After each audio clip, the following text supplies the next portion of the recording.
So let's take my Captain Jack story real briefly. What was the threat? Runner. You missed the boat. Well, the threat was actually, the threat was is being a dog owner. Just being a dog owner creates a threat in and of itself. You can have a dog that runs away, you can have a dog that bites, you can have a dog that you can't handle, you can have a whole bunch of different issues. Any of you with dogs understand dogs pose a threat usually in some form or fashion. So and you being in business, just you being in business has a threat involved with it. Sean, with a golf course, people are going to be hitting houses with golf balls. They're going to be hitting a whole bunch. You've probably seen it all, what people have hit with golf balls. So there's a threat just being a golf course owner. So that's a threat, and we're all willing usually to deal with that threat, or else we wouldn't be in business. So threat is number one. Now, I had a warning. What was the warning?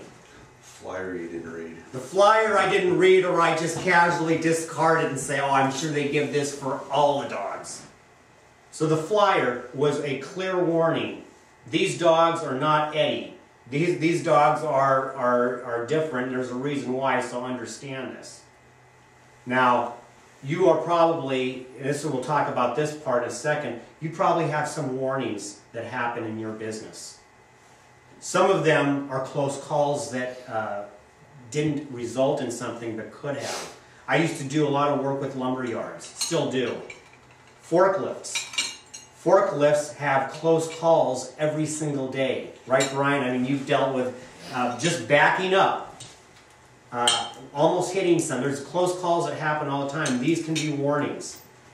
My event happened. I had a runner. I had to make a split decision at that point whether I let the dog run and let somebody else find him, or if I go chasing him and take the risk of missing my boat. Well, I made a real-time decision to go chase him down, and fortunately for me, he went in somebody's garage, or else I could have really been late. Missed the boat completely. So the event happens. You have a response after the event. And what that response is could be critical to your survival or your reputation or both. How do you respond to something? And then finally, what's the impact? My response was to chase, actually my response after the event was to make a $50 investment in 2 baby gates. I have a baby gate now at either end of where he can come out. Actually, we're back to 2 dogs again. I have another dog, but she's not a runner. But the dog is scared of that gate. He doesn't like the sound of it. He will go nowhere near it.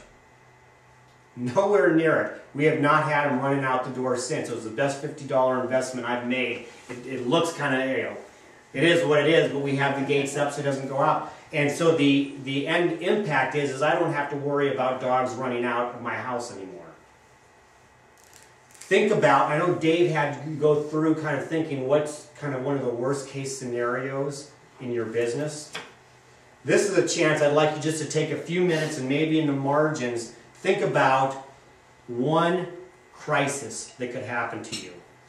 And the title of this is Beyond Fires and Floods. So I challenge you to take something beyond the fire or the flood or even the earthquake.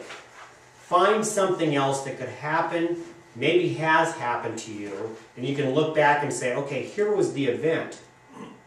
What was my initial threat? Did I have a warning? How did I respond to it? Based on that response, what's been the impact? And then we'll share a little bit about that, and I've got a couple case studies. So just take a few minutes, think about something that maybe did happen, or something that you're scared to death could happen, and we'll share.